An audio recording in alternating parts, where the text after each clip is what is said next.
नमस्कार साथियों, Rajasthan board exam 2023 कक्षा 12वीं के लिए हम आज भूगोल का क्वेश्चन पेपर है वो लेकर आ चुके हैं। यदि आप बोर्ड एग्जाम की तैयारी कर रहे हो तो इस वीडियो को पूरा जरूर देखिएगा। वीडियो बहुत ही इंपॉर्टेंट है होने वाला है।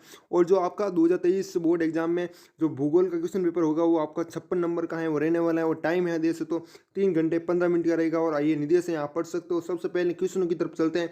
एक एक क्वेश्चन का मैं आपको आंसर भी बताऊंगा और इतने अच्छी तरीके से समझाऊंगा कि वापस क्वेश्चन को देखने की भी जरूरत भी नहीं होगी। एकदम मक्खन की तरह आपको याद हो जाएगा। सबसे पहला क्वेश्चन है, मानव भूगोल अस्थिर पृथ्वी और क्रियाशील मानव के बीच परिवर्तनशील संबंधों का अध्ययन है। मानव भूगोल की ये परिभाषा दी, मतलब जो ये लिखी हुई लाइन ये मानव भूगोल की परिभाषा है। ठीक है, तो ये परिभाषा है वो किसने दी थी, उस व्यक्ति का नाम बताना है। रेड जेल, एलन सैंपल, या फिर ग्रिथ टेलर, या फिर विडाल डी लॉ ब्लास। ठीक है, तो बिल्कुल आपका एलन सैंपल है वो हो जाएगा। इन्होंने ये परिभाषा वो दी, क्या दी कि मानव भूगोल अस्थिर पृथ्वी और क्रियाशील मानव के बीच परिवर्तनशील संबंधों का अध्ययन है। ठीक है, ये तो आपको याद हो गया। उसके बाद नेक्स्ट है, निम्न में से कौन सा एक अपकर्ष कारक है। अपकर्ष कारक, ठीक है, जलाभाव, बेरोजगारी, महामारी, या फिर चिकित्सा सुविधा। ठीक है, तो सबसे पहले बात कर ले कि अपकर्ष कारक हैं वो होते क्या। ठीक है, ये भी जानना जरूरी है। तो सबसे पहले बात करें तो कि ये नगरीय सुविधाओं तथा आर्थिक परिस्थितियों के कारण जब लोग नगरों की ओर प्रवास करते हैं तो इससे अपकर्ष कारक हैं वो कहा जाता है। मतलब जहाँ पर सुविधा अच्छी होगी वहाँ पर ही लोग जाएंगे ना। ठीक है, जहाँ पर चिकित्सा सुविधा अच्छी है वहाँ पर लोग जाएंगे, जहाँ पर रोजगार है वहाँ जाएंगे, जहाँ पर शांति है, सुरक्षा है, ठीक है, जल मतलब उपलब्धता है, जल की उपलब्धता है वहाँ पर जाएंगे। ठीक है, तो यहाँ पर जल अभाव होगा वहाँ पर थोड़ी जाएंगे। ठीक है, तो मतलब ऑप्शन होगा नहीं। बेरोजगारी, जहाँ पर रोजगार नहीं होगा वहाँ पर क्यों जाएंगे भाई। ठीक है, तो ये भी नहीं है। महामारी जहाँ पर कोरोना जैसी महामारियाँ फैल रही है वहाँ पर कौन कौन जाएगा। ठीक है, जहाँ पर चिकित्सा सुविधा उपलब्ध है वहाँ पर जाएगी ना। ठीक है, तो चिकित्सा सुविधा है वहाँ पर होगी। यदि यहाँ पर चिकित्सा सुविधा की जगह शिक्षा, जल की उपलब्धता, शांति, सुरक्षा, रोजगार के बेहतर अवसर ये भी होता है ना, तो वो भी हम करेक्ट करते हैं। ठीक है, लेकिन यहाँ पर तीनों के ये आपके नहीं हो गए। ठीक है, बेरोजगारी है जहाँ पर हम वहाँ पर कौन जाएगा। ठीक है, जहाँ पर रोजगार मिलेगा वहाँ पर जाएगा ना। ठीक है, तो आपका बिल्कुल दो ऑप्शन है वो करेक्ट आंसर हो जाएगा। और अपकर्ष कारक हैं जैसे कि मैंने बता दिया कि नगरीय सुविधाओं तथा आर्थिक परिस्थितियों के कारण जब लोग नगरों की ओर प्रवास करते हैं तो इसे अपकर्ष कारक कहते हैं। ठीक है, आपको गांवों को छोड़कर शहरों में जाते हैं, ठीक है, रोजगार के लिए जाते हैं ना। ठीक है, अगला क्वेश्चन है आपका, विश्व का वह अकेला देश कौन सा है जिसने सकल राष्ट्रीय प्रसन्नता को देश की प्रगति का क्या बताया आधिकारिक माप घोषित है वो किया है। ठीक है, तो उस देश का नाम है वो बताना है। ऑप्शन है भारत, नेपाल, भूटान, या फिर श्रीलंका। ठीक है, तो बिल्कुल इसमें कौन सा हो जाएगा आपका भूटान है वो करेक्ट आंसर हो जाएगा। ये कब की बात है, तो सकल राष्ट्रीय खुशी मतलब खुशी का हो या फिर प्रसन्नता एक ही बात है। सकल राष्ट्रीय खुशी पद का पहली बार प्रयोग भूटान के चौथे राजा थे। कौन से थे, एक नाम है आपको मैं बता देता हूँ चौथे राजा का नाम।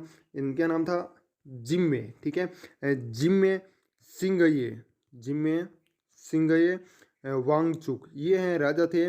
उस समय इनके द्वारा 1972 में वो किया गया था, मतलब पहली बार प्रयोग। ठीक है, कब कहाँ पर किया गया, भूटान में किया गया और 1972 में। ठीक है, ये याद रखिएगा। अगला क्वेश्चन आपका, निम्न में से किस क्षेत्र को जंग का कटोरा के नाम से जाना जाता है। तो किस क्षेत्र को, पिट्सबर्ग, महान झील क्षेत्र, एटलांटिक तट, यहाँ पे अल्बानमा। ठीक है, तो बिल्कुल आपका पिट्सबर्ग है वो करेक्ट आंसर हो जाएगा। ठीक है, और चावल का कटोरा किस राज्य को कहते हैं हमारे भारत में। ठीक है, चावल का कटोरा, ठीक है, तो चावल का कटोरा है वो कहते हैं छत्तीसगढ़, जो छत्तीसगढ़ राज्य है ना उसको कहते हैं चावल का कटोरा। ठीक है, और धान का कटोरा भी कह सकते हो आप। चावल ज़्यादा है मतलब धान ज़्यादा ना, तो धान का कटोरा भी कह सकते हो आप। अगला क्वेश्चन है आपका, अगला नेक्स्ट कौन सा है, किस प्रकार की बस्ती में मकान सड़कों, रेलों, लाइनों, नहरों के किनारों पर स्थित होते हैं। ठीक है, तो किस प्रकार की बस्तियों में होते हैं, रेखिक प्रतिरूप, आयताकार प्रतिरूप, वर्ताकार प्रतिरूप, या फिर तार नुमा प्रतिरूप। तो रेखिक हो जाएगा, रेखिक। ठीक है, मतलब सड़क भी जिस प्रकार की होती है लंबी होती है ना, ऐसी थोड़ी होती है, तो रेखिक होती है मतलब सीधी होती है। ठीक है,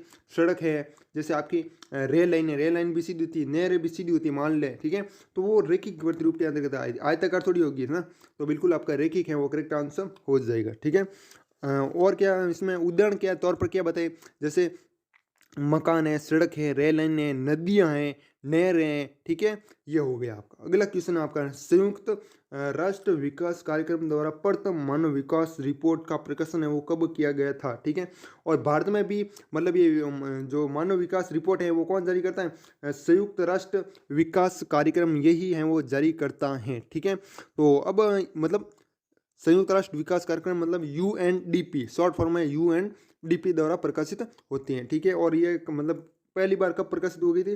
1990 में, ठीक है। ओके, उसके बाद चलते हैं नेक्स्ट क्वेश्चन। भारत सरकार द्वारा जल क्रांति अभियान कब प्रारंभ किया गया था? 2014, 15, 15, 16, 16, 17 या फिर 17, 18, ठीक है। तो इसमें है आपका कौन सा वो करेक्ट आंसर हो जाएगा? बिल्कुल आपका वित्तीय वर्ष है 2015-16 के दौरान जल क्रांति अभियान भारत सरकार द्वारा शुरू किया गया था। केंद्रीय जल संसाधन, नदी विकास और गंगा संरक्षण मंत्री थे उस समय कौन? सूट सी उमा भारती। ये डेट पूछिए तो आप डेट क्या बताओगे? 5 जून 2015। यदि इनके स्थान पर आपको डेट पूछ लेना 2015-16 नहीं दिया होता, मान ले डेट दी होती, तो आप क्या बताओगे? 5 जून 2015, ठीक है। अगला क्वेश्चन है आपका, ज्ञान आधारित उद्योग है। लौह इस्पात उद्योग, चीनी उद्योग, पेट्रो रसायन उद्योग, सॉफ्टवेयर है वो उद्योग। पहली बात तो ज्ञान आधारित उद्योग है वो कैसे किसे कहते हैं, ठीक है, ये भी जानना जरूरी है। तो ऐसे उद्योग जिन्हें उत्पादन के लिए विशिष्ट नए ज्ञान, उच्च प्रौद्योगिकी और निरंतर शोध और अनुसंधान की आवश्यकता रहती है, ज्ञान आधारित उद्योग कहलाते हैं, ठीक है।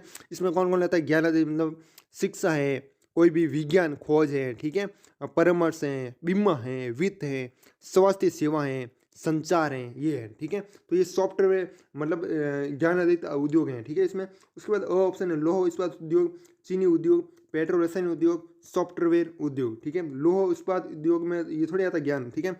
तो ज्ञान आधारित उद्योग ये नहीं है, चीनी उद्योग भी ये नहीं है, पेट्रो रसायन उद्योग ये नहीं है, सॉफ्टवेयर उद्योग मतलब यही आता है ना विज्ञान के बारे में, ठीक है, संचार, स्वास्थ्य, ये सभी है ना, हो गया। अगले इसमें कौन सा हो जाएगा? 2 ऑप्शन।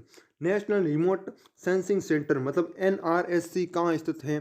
तो जयपुर, हैदराबाद, मुंबई, बेंगलुरु। तो बिल्कुल इसमें आपका कौन सा जगह? हैदराबाद। हैदराबाद है वो राइट हो जाएगा। और इसकी स्थापना कब हुई? स्थापना मतलब नेशनल रिमोट सेंसिंग सेंटर है जो कि हैदराबाद में है, लेकिन इसकी स्थापना कब हुई? 16 दिसंबर 2008 को, ठीक है। ये भी स्थापना भी आपको याद रखनी है। अगला क्वेश्चन है, रिक्त स्थानों की पूर्ति करनी है। मानव गरीबी सूचकांक मानव विकास में मापता है, किस में मापता है? इसका आंसर आप कमेंट में बताओ, इसका आंसर आप क्या बताओ? कमेंट में, ठीक है। अगला क्वेश्चन है, प्रत्येक सड़क जो 2 नोडों को जोड़ती हैं कहलाती हैं, क्या कहलाती है? योजक कहलाती है। क्या कहलाती हैं? योजक हैं वो कहलाती हैं, ठीक है। अगला क्वेश्चन है आपका, परिवहन परिवहन का त्रिउत्तम साधन है परंतु यह अत्यंत महंगा भी है। मतलब परिवहन का त्रिउत्तम साधन सड़क, सड़क परिवहन ये क्या त्रिउत्तम साधन है? नहीं है त्रिउत्तम साधन, ठीक है। जल परिवहन वो भी त्रिउत्तम साधन है, लेकिन जो वायु परिवर्तन है आपको पता है वायु में कोई मार्ग नहीं बनाना पड़ता, कहीं पे जाओ डायरेक्ट जाओ, कोई गली वली नहीं घूमना पड़ता, ठीक है। तो वायु परिवर्तन क्या है? त्रिउत्तम साधन है, परंतु यह क्या है? अत्यंत महंगा है, ठीक है। मतलब हवाई जहाज है, आपको ये पता है कितना महंगा, कितना तेल खाती है, ठीक है। तो बिल्कुल आपको वायु परिवहन हो जाएगा। सुस्तर शोर के स्तर को के स्तर के संदर्भ में ध्वनि स्तर के द्वारा मापा जाता है। किसके द्वारा मापा जाता है? आपको कमेंट है वो बताना है, ठीक है। आगे चलते हैं, नेक्स्ट क्वेश्चन आपका अति लघुरात्मक प्रश्न है आज का, प्रकृति का मानवीकरण क्या है? प्रकृति का मानवीकरण क्या है मतलब इसके बारे में बताना है। तो इसमें लिख दो कि मानवीय क्रिया सांस्कृतिक भूदृश्य की रचना करती है जिनकी छाप प्राकृतिक वातावरण पर सर्वत्र दिखाई पड़ती है, इस तरह प्रकृति का मानवीकरण होने लगता है, ठीक है। अगला क्वेश्चन, किन्हीं 2 जनसंचार माध्यमों के नाम लिखिए। जनसंचार के माध्यमों के नाम लिखने ये सभी को पता है, जैसे आपका आकाशवाणी हो गया, समाचार समाचार पत्र हैं वो हो गया, फिल्में हो गई, ठीक है। ये सभी है ना आपके किस में आती हैं? जनसंचार माध्यमों के अंतर्गत है, ठीक है। पत्रिकाएं हैं और एक आप ये इंटरनेट चला रहे हो वो भी है ना जनसंचार माध्यम के अंतर्गत ही आता है, ठीक है। तो इंटरनेट हो गया, समाचार पत्र, ये लिख सकते हो आप।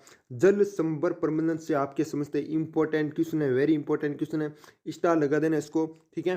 तो इसमें आप क्या लिख दोगे कि जल संभर प्रबंधन पानी की उपलब्धता को बढ़ाता है। क्या करता है? जो भी पानी की उपलब्धता है, जल की उपलब्धता है, उसको बढ़ाता है। जो भूमिगत जल है ना स्तर को नीचा होने से रोकता है। आपको पता है भूमिगत जल है ना मतलब मीठा जल, उनको है ना नीचे होने से रोकता है। फ्लोराइड और नाइट्रेट जैसे संदूषकों को कम करके अवीर मिश्रण भूमिगत जल की गुणवत्ता को बढ़ाता है। मृदा अपरोदन एवं बाढ़ को रोकता है, ठीक है। तो इसके बारे में आप समझ सकते हो, ये लिख दोगे ना। अगला क्वेश्चन है, भू निम्नीकरण के लिए उत्तरदायी किन्हीं 2 कारकों के नाम लिखिए। तो भू निम्नीकरण के लिए आप सभी को पता होना चाहिए, एक तो आपका हो जाएगा जल अपरदन हो जाएगा, एक आपका हो जाएगा खनन, ठीक है, और एक हो जाएगा अति पशुचारण। क्या हो जाएगा? अति पशुचारण, ठीक है, ये हो गया। इस प्रकार लिख दोगे आप। अगला क्वेश्चन है लघुत्तम प्रश्न है वो आ चुके हैं। ये तो सारे कितने नंबर के थे, एक एक नंबर के हैं वो थे, ठीक है। पीछे भी रिक्त स्थान वाले और जो ऑब्जेक्टिव क्वेश्चन है वो भी एक एक नंबर के थे, ठीक है। और वीडियो को यहाँ तक देख रहे हो तो एक बार क्या करो, चैनल को एक बार सब्सक्राइब कर दो, क्या कर दो, चैनल को एक बार सब्सक्राइब कर दो। और बात करें पीडीएफ की, तो पीडीएफ है वो आपको हमारे टेलीग्राम ग्रुप में मिल जाएगी, और टेलीग्राम ग्रुप का लिंक है वो डिस्क्रिप्शन में मिल जाएगा, या फिर आप सीधा जाकर सर्च कर लेना माई सक्सेस सेंटर, ठीक है। ये जो नाम लिखा हुआ है ना, ये जाकर आपको सर्च करना है। सी यहाँ पर एस है, फिर CENTER, ठीक है, MYSUCCESSCENTER, ठीक है। ये जाकर सर्च कर लेना, मैंने लिंक बाकी दे दिया है, लिंक डिस्क्रिप्शन में, ठीक है। तो जाओ और ज्वाइन हो जाओ और PDF है डाउनलोड कर लो, ठीक है। तो अब चलते हैं नेक्स्ट क्वेश्चन आपका लघुत्तम प्रश्न की तरफ। अरे यार चैनल को सब्सक्राइब नहीं कर दो, करो एक बार, कर दो, गुस्से से कर दो। जनसंख्या परिवर्तन के 3 घटकों के नाम लिखिए। तो जनसंख्या परिवर्तन के 3 घटकों के नाम सभी को पता है, 12th क्लास में पढ़ रहे हो। तो एक तो आपको जन्म है, मृत्यु है, एक आपका प्रवास है मुझे। तो ये 3 प्रमुख घटनाएं, कोई मतलब कहीं पर जन्म दर अधिक होती है तो मतलब जनसंख्या बढ़ती है, कहीं पर मृत्यु दर अधिक होती है, कहीं पर प्रवास मतलब छोड़ छोड़ के चले जाते हैं, ठीक है। गाँवों से शहरों या शहरों से गाँव, मतलब जहाँ पर रोजगार है वहाँ चले जाते हैं ना। तो ये आपका जनसंख्या परिवर्तन के 3 घटक हो गए। आयु संरचना का क्या महत्व? आयु संरचना होती है जनसंख्या संगठन का महत्वपूर्ण सूचक है। ये विभिन्न आयु वर्गों के में लोगों की संख्या को प्रदर्शित करता है। मतलब आयु वर्ग 14 से 18, 18 से 25, मतलब इस प्रकार के आयु वर्ग होते हैं, ठीक है। तो ये जनसंख्या क्या करती है? जनसंख्या संगठन का महत्वपूर्ण सूचक है, जो लोगों की संख्या को प्रदर्शित करता है, ये वर्ग मतलब, ठीक है। अगला क्वेश्चन है पार महाद्वीपीय रेलमार्ग क्या होता है? 2 उदाहरण है वो देना है, ठीक है। तो महाद्वीप के आर पार बने गए तथा इसके 2 सिरों को जोड़ने वाले मार्गों को पार महाद्वीपीय जो रेल मार्ग है वो कहते हैं, ठीक है। तो ये क्वेश्चन हो गया। अगला क्वेश्चन है आपका सवेज नहर का विश्लेषणात्मक अध्ययन है वो करना है, ठीक है। तो ये भी आप कर सकते हो। अंतर्राष्ट्रीय व्यापार के 3 महत्वपूर्ण पक्षों के नाम है वो लिखने हैं, ठीक है। ये भी कर दोगे। अगला क्वेश्चन है ग्रामीण बस्तियों को प्रभावित करने वाले 3 कारकों के नाम है वो लिखने हैं। ग्रामीण बस्तियों को प्रभावित करने वाले, ठीक है, सिर्फ 3 कारकों के नाम लिखने हैं। अगला क्वेश्चन है आपका भारत के नगरीय क्षेत्रों में जनसंख्या का उच्च सांद्रण क्यों पाया जाता है वो लिखना है, ठीक है। भारत की जनगणना में प्रवास की गणना के 2 आधार लिखिए। भारत की जनगणना में, ठीक है, तो प्रवास की गणना के 2 आधार लिखने हैं। ये भी कर सकते हो। बहुत ही आसान क्वेश्चन है। स्मार्ट सिटी मिशन का उद्देश्य बताइए। जो स्मार्ट सिटी मिशन है, ठीक है, तो इसका उद्देश्य है बताना, मतलब क्या उद्देश्य है, ठीक है। अगला क्वेश्चन लक्ष्य क्या है, ठीक है, ये लिख सकते हो। अगला है धात्विक खनिज और अधात्विक खनिज में अंतर बताएं। बहुत ही इंपॉर्टेंट क्वेश्चन है, और ये क्वेश्चन मैं कहता हूँ भाई आ सकता है, ठीक है। अगला सतत पोषणीय विकास को स्पष्ट कीजिए, और पतन और पतश्री में अंतर है वो लिखना है। तो ये 15 क्वेश्चन थे जो कि बहुत ही इंपॉर्टेंट, एकदम क्वेश्चन इंपॉर्टेंट सभी। अगला है आपका स्वामित्व के आधार पर उद्योगों का वर्गीकरण करना है। और अगला है इसके बाद 17 नंबर है भारत में भू उपयोग परिवर्तन को प्रभावित करने वाली अर्थव्यवस्था के 3 परिवर्तनों को समझाइए, ठीक है। तो और अगला है कोंकण रेलवे पर टिप्पणी है लिखनी। ये 3-3 नंबर के क्वेश्चन है। कितने नंबर के? 3-3 नंबर के क्वेश्चन है वो है, ठीक है। अगला है आपका निम्नदात्मक प्रश्न है वो आ चुके हैं आपके सामने, और 4-4 नंबर के क्वेश्चन है वो रहने वाले हैं। चलवासी पशुचारण और वाणिज्य पशुधन पालन का तुलनात्मक विश्लेषण है वो करना है। और या फिर आपको ये ऊपर वाला नहीं आता तो आप नीचे वाला कर सकते हो। सहकारी कृषि और सामूहिक कृषि के तुलनात्मक विश्लेषण करना है, ठीक है। उसके बाद 20 नंबर क्वेश्चन है भारत में उद्योगों की स्थिति को प्रभावित करने वाले 4 कारकों को विस्तार से समझाना है। और या फिर ऊपर वाला नहीं आता तो नीचे वाला कर दो। भारत के किन्हीं 2 औद्योगिक प्रदेश को विस्तार से समझाना, ठीक है। अगला है आपका मानचित्र, मतलब मानचित्र है वो आ चुके हैं। इसमें क्या होगा, दिए गए विश्व के रेखा मानचित्र में निम्न स्थान को दर्शाना, ठीक है। ये स्थान है आपका मेलबोर्न है, कोलंबो है, सवेज है, हांगकांग है। ये मतलब विश्व का मानचित्र आएगा आपका। किसका मानचित्र आएगा? विश्व का और भारत का, दोनों का है वो आ सकता है। और 22 से दिए गए भारत के रेखा मानचित्र में निम्न को दर्शाइए, ठीक है। एक तो आपको जोधपुर को दर्शाना है, मतलब राजस्थान में दर्शाना है, ठीक है, जोधपुर को, और एक उदयपुर को, ठीक है, और एक नागपुर है, एक कोच्चि है, ठीक है। तो इनको है दर्शाना है अब मानचित्र में। नीचे वाला बहुत ही आसान क्वेश्चन है, लेकिन अथवा में नहीं है, ठीक है, यहाँ पर ये अथवा में नहीं दिया गया है, तो आप कर देना दोनों को क्वेश्चन को। और मानचित्र की बात करें तो मानचित्र है ये संसार का, मतलब विश्व का दिया हुआ है, और यहाँ पर नीचे भारत का दिया हुआ है, ठीक है। तो भारत और राजस्थान, मतलब उदयपुर, सॉरी, एक तो आपका जोधपुर है, एक कौन सा है आपका देख सकते हो, उदयपुर है, नागपुर, कोच्चि है, ठीक है। तो ये 2 तो आप आराम से कर ही दोगे, है ना। आपको दर्शा सकते हो आराम से, है ना, दर्शा दोगे ना। बाकी यही कुछ क्वेश्चन थे जो कि मैंने आपको बताए, और ये प्री बोर्ड है वो लिया गया था मुकेश जाकर RS government senior secondary school Amarpura जालू संगरिया। ठीक है, तो यहाँ पर प्री बोर्ड लिया गया था और इसका सोल्यूशन है मैंने बता दिया हमारे यूट्यूब चैनल के माध्यम से। ठीक है, तो बाकी पीडीएफ मैंने बता दी कि पीडीएफ है कहाँ पर मिलेगी, तो पीडीएफ है वो मिल जाएगी टेलीग्राम ग्रुप में, और टेलीग्राम ग्रुप का लिंक है वो डिस्क्रिप्शन में मिल जाएगा। और या फिर आपको लिंक का नहीं पता चलता है तो आप सीधे जाओ टेलीग्राम ग्रुप में, वहाँ पर सर्च का आइकन मिल रहा है इस प्रकार का सर्च का। ठीक है, सबसे ऊपर तो वहाँ पर है ना आपको लिखना सर्च करना है माई, जैसे आप यूट्यूब चैनल पर सर्च करते हो ना वैसे ही वहाँ पर है। ठीक है, माई सक्सेस CENTER। ठीक है, ये सर्च कर लेना। ठीक है, तो बाकी हम इस वीडियो को हमेशा समाप्त करते हैं। वीडियो पसंद आए तो वीडियो को लाइक और चैनल को सब्सक्राइब जरूर कीजिएगा। तब तक के लिए जय हिंद, जय भारत, वंदे मातरम।